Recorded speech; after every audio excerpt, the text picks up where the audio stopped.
Right guys, what's going on? Just said I'd talk you through a little bit of my push session. So first push session of the week. I usually start with chest movements on the first session of the week, then I moved on to triceps and then shoulders, and then in the second session of the week I usually start on shoulders, move on to chest and then finish on triceps. So I've been switching on my training a little bit lately, focusing a little bit more on strength. So I've been working, say, pyramid sets, starting on a lower rep range, say 4 to 6 reps, and then as I progress, moving up to 8 to 10 repetitions. So this is allowing for, some strength movements or strength lifts, moving on to hypertrophy. So first set, 105 kg for 5 reps. Then I moved on to, this is the last set, so 90 kg. I included a rest pause in that and then moved on to a drop set. So this is the final set, it's a drop set from 90 kg. Again, slow and controlled, and then focusing on powering up. So like I said, I started with chest movements first on this push session, and then I moved on to triceps. So this is just a dumbbell skull crusher. As you can see, my head is off the bench. This is just to allow for a deeper stretch at the bottom, and then I'm looking to squeeze at the top of the movement. So I've been focusing quite a lot lately on functionality because I get quite bad tendonitis in my elbow and my shoulder. So the only reason I'm actually able to do these dumbbell skull crushers is because I've been putting a focus on functionality as opposed to just going in and lifting heavy weights all the time. Injuries do catch up on you, so couldn't recommend adding quite a bit of stretching and functionality at the start of your session before you get into the depths of it. Then I moved on to a bar push down, so again focusing on the stretch at the top and squeeze at the bottom. So what you want is your forearm touching off your bicep at the top of the movement and then fully contracting and squeezing at the bottom. I superset this with an overhead bar extension. So again, just getting a buildup of lactic acid. That buildup of lactic acid will then increase growth hormone in the body and hopefully in turn increase muscle gain. So thanks for watching, guys. Dinner is served. What's going on, guys? So I have clients a little bit later on, so not going to be able to eat a meal during the session. So just a really handy way of getting some, nutrient dense, not meal, but kind of a meal replacement is smoothies. So what I'm going to be throwing into this is just some porridge oats, blueberries, flaxseed, a little bit of almond butter, and of course, Flexi Whey. Guys, what's going on? Just back from training clients at the gym and said I would have a little discussion, I suppose. Something I've noticed quite a lot lately is a lot of young guys, a lot of teenagers, 14, 15, 16 year olds going to the gym, getting active, lifting weights, which is fantastic. Few tips I have for younger guys starting off in the gym. Number one is to focus on your compound lifts. So focus on your squats, focus on your bench press, your chin ups, stuff like that.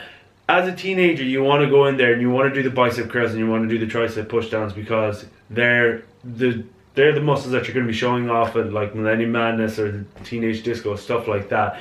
But if you're going in 3-4 times a week and you're doing single arm curls constantly, your biceps aren't going to get a chance to develop. Sure, you're going to build a little bit of muscle, but you would be much better off if you were to go in there and if you were to either train each muscle group separately, or go in there and do 5 compound lifts 3 times a week and focus on improving your form and improving your strength. That's tip number 2. Focus on your form over lifting heavy. As a teenager, you go in there with your pals. One guy lifts 60 kg, you all want to lift 60 kg. That's not viable. You need to focus on your form. If you don't, first of all, you're going to get injuries. But secondly, you're going to pick up bad habits, and bad habits die hard. As you get older and you get into your 20s or whatever, those bad habits are going to continue on. So if you round your back while you're squatting, you round your back while you're deadlifting, you can be pretty much guaranteed that you're going to be rounding your back when you get into your 20s and you get older. So focus on form. Forget about the weight at that age. Focus on the form, and I'm telling you the results will come a lot quicker once you do so. Next tip I have, guys, is don't be afraid to ask for help and listen to advice if people give it to you. I don't consider myself an expert. I've been training for 10 years, but constantly learning, and if people give me advice, from accredited sources, I'm always going to listen. But I've tried to give younger guys advice on deadlifting, 3 or 4 times in the gym. twice the guys took it on board and appreciated it or whatever. But then there was another guy who was there with two of his friends. I said, look, you're rounding your back a little bit, focus on this, or drop the weight or something like that. I said, oh yeah, thanks. Turned back to the weight, lifted the exact same weight with a rounded back, and I mean, what can you do in that situation? Somebody gives you advice, take it on board and learn from it. They're only trying to help. Sometimes, obviously, people can come across like dicks and be like, tell you to get out of the gym or cop onto yourself. But if somebody's giving you solid advice in a reasonably nice way, take it on board.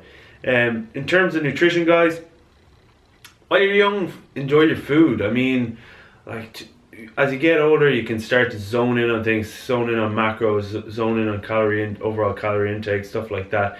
But while you're young, while you're teenagers, especially 14, 15, 16, maybe when you get after 16, you can start to look into it a little bit more. But that age, enjoy your food. Be somewhat conscious, learn a little bit. Know what protein, fats, and carbohydrates are. But don't be going in there. Don't be kind of looking at nutrition as the be all and end all and going on cutting and bulking diets. It's stupid at you. And finally, I suppose the most important thing is go in there and train for enjoyment. Try and get satisfaction from it, from seeing yourself improve each week. Try and draw satisfaction from the endorphin rush, the serotonin increase at the end of the session, rather than going in there solely to impress your friends or to impress girls. Try and shift your focus from that. The more you can kind of enjoy it and get satisfaction from it yourself, the more likely it is going to continue on. So yeah, that's all for today, guys. Like I said, I'm going to try and keep the videos coming. So please remember to like and subscribe if you enjoyed it at all, or if you didn't, please don't give it a thumbs down. But yeah, catch you in the next video. See you later.